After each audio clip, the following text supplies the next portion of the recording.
Salut mes auditeurs, j'espère que vous allez bien. Le temps est un peu plus grave aujourd'hui puisqu'on va parler de l'accident du petit Noah. Voilà, c'est des images que vous voulez plus voir, que je ne veux plus voir, mais je vais vous donner mon ressenti d'ancien joueur amateur. Vous le savez, pour ceux qui me suivent depuis un moment, moi j'ai joué de jeune jusqu'en senior en amateur.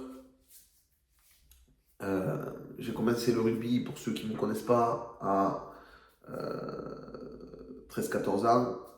Et, euh, et donc, forcément, je vais vous amener un œil qui n'est pas le vôtre.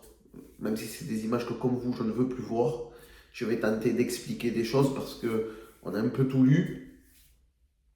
Certains disent qu'il y avait de la cocaïne, d'autres disent qu'il n'y avait pas de cocaïne. Donc, moi, je vais essayer de vous expliquer déjà que la prise de cocaïne, quand les joueurs professionnels en prennent,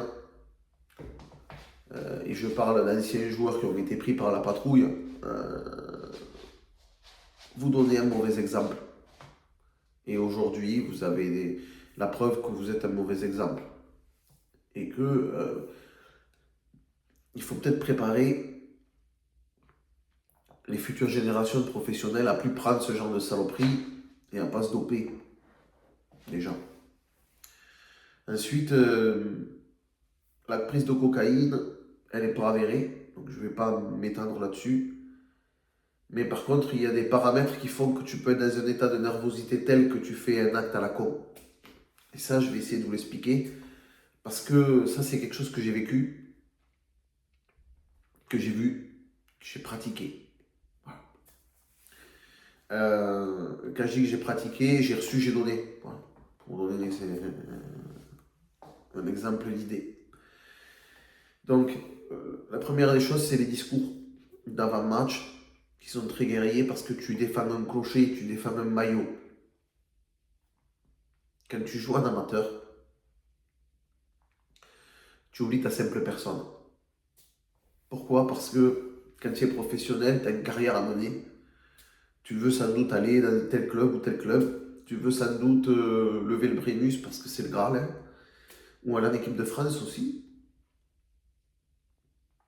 Et donc, tu dois te donner les moyens en ayant une hygiène de vie, en ayant un travail perso, etc. Un travail personnel sur le terrain, en ayant un cardio, en ayant ci, en ayant là, et tu passes ta vie là-dedans. Quand tu es professionnel, enfin, je suppose que c'est comme ça. Quand tu es professionnel, je pense que c'est comme ça. Je ne l'ai pas été, je ne peux pas dire. Mais par contre, quand tu es un amateur, euh, je pense que tu n'as pas la même approche. Je m'explique. Moi, quand je jouais, alors j'étais pas le plus fort, loin de là. Et je le dis, ce que je vais dire, je le dis en étant très humble là-dessus. Quand tu souffres, tu te dis c'est pas grave parce que tu souffres à l'entraînement parce que tu n'es pas un sportif pro. Tu te dis, là maintenant j'ai mal, mais ça va me servir pour défendre le copain. Et tu penses qu'à ça en fait, le copain, le copain, le copain, le copain. Faire le maximum pour les copains. Alors, je pense que Noah s'est dit, je vais faire un plaquage offensif pour que tout ce qu'on a fait avec les copains, ben, on ne le perde pas sur cette dernière action. Possible. Est-ce que ça avec ces mecs? Parce que là aussi, on parle d'un comportement dangereux, mais ce comportement dangereux, en fait, il vient surtout d'un trop plein. Souvent, quand vous envoyez des mauvais gestes comme ça en amateur, ça vient d'un trop plein de caractère, ça vient d'injustices cumulées, ça vient d'une vexation parce que le mec n'a pas l'habitude de reculer. Alors c'est idiot, c'est idiot. C'est une réaction humaine. Voilà. Euh, Même si on ne veut plus les voir. Donc sur les terrains amateurs, comme je t'ai dit avant, tu défends un clocher, tu défends un maillot. Tu défends pas ta petite personne, tu défends pas les règles, tu défends pas l'image du rugby. Parce que je te le dis, quand tu es dans un match amateur, tu vois des choses que tu ne verras nulle part ailleurs. C'est-à-dire qu'on ne te prépare pas Quand on te montre un Antoine Dupont, par exemple, on ne te prépare pas à ce que tu vas vivre en amateur. Parce qu'en amateur, euh, là, il y a eu un geste très dangereux, mais croyez-moi qu'il se passe des fois des choses très, très, très hard. Moi, j'ai vu des mecs déformer des barrières parce que les mecs, ils le prenaient un coup de latte, des mecs sortir avec plus de dents dans la bouche, des KO, Voilà. L'amateur, le rugby amateur, c'est pas le même sport que le rugby pro. Alors évidemment, s'il y a la prise de cocaïne, comme je t'ai dit, ça aggrave le truc parce que les substances, on le sait que ça t'altère le jugement et que d'un coup, tu deviens fou. Mais quand tu te conditionnes pour entrer sur un terrain de rugby, tu te prépares à plus réfléchir. Et souvent, quand tu réfléchis pas, tes plus bas instincts, ils remontent. Alors, je dis pas que c'est bien, au contraire, je dis qu'il faut plus le revoir, tu vois, je ne dis pas que c'est bien. Mais voilà, c'est malheureusement des gestes qui font partie du folklore, qu'on veut plus voir, qui souvent résultent, comme je t'ai dit, préparation mentale au fer rouge, et qui souvent aussi sont le fait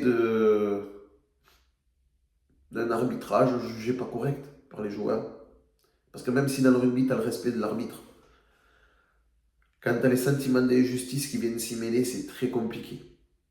Très compliqué, les gars. Donc voilà. Aujourd'hui, moi, je fais cette petite vidéo, déjà pour vous expliquer que ce genre de geste en amateur, malheureusement, vu le nombre d'arbitres qu'il y a pour arbitrer, vu les, les préparations mentales qui sont pas les mêmes que pour les pros. Nous, chaque victoire, tu as une fête, chaque défaite, tu as une fête, mais tu as surtout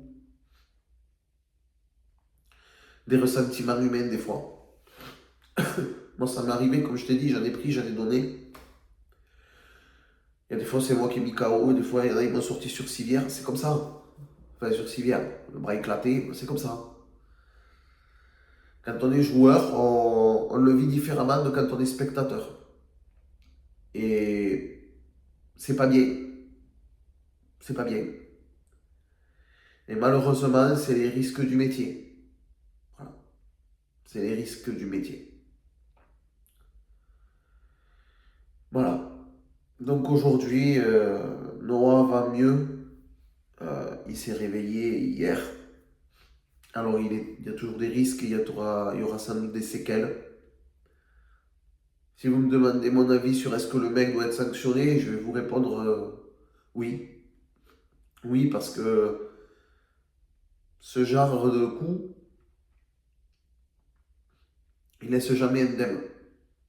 La justice fera son travail, je pense.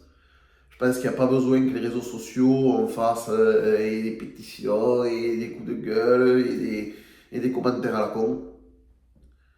Je pense que maintenant, il faut laisser le temps à la justice de faire son travail.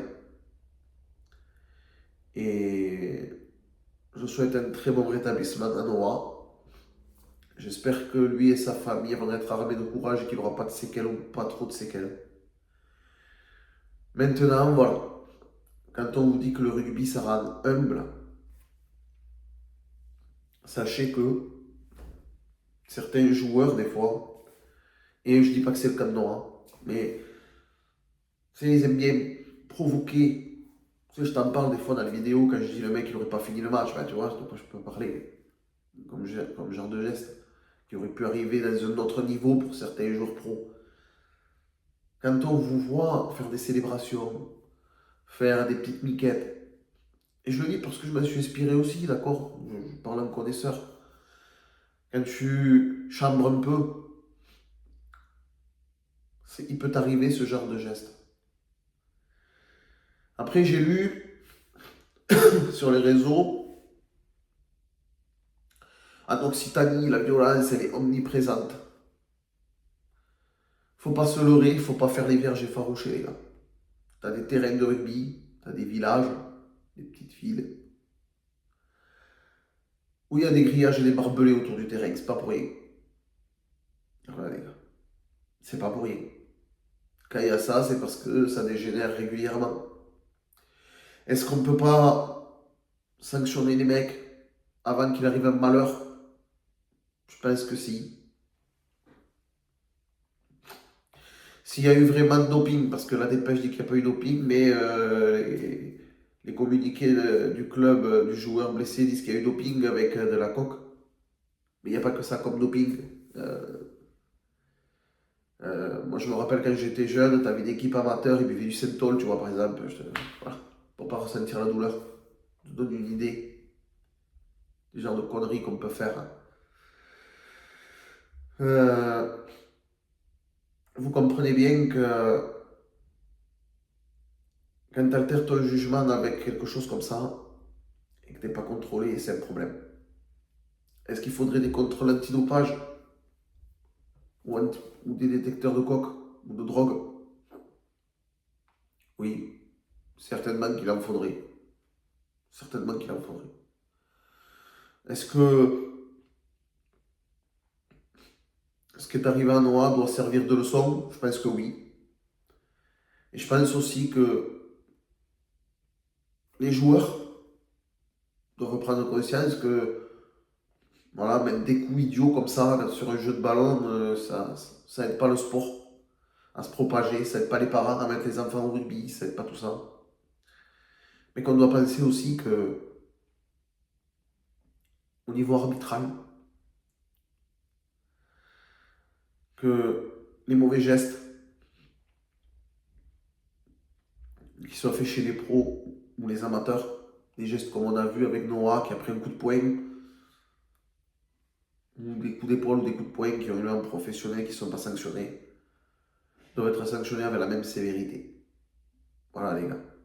Sur ce, je vous laisse. Je vous dis à bientôt pour le débrief La Rochelle, Castres La Rochelle. Sur ce, portez-vous bien et allez, c'est haut.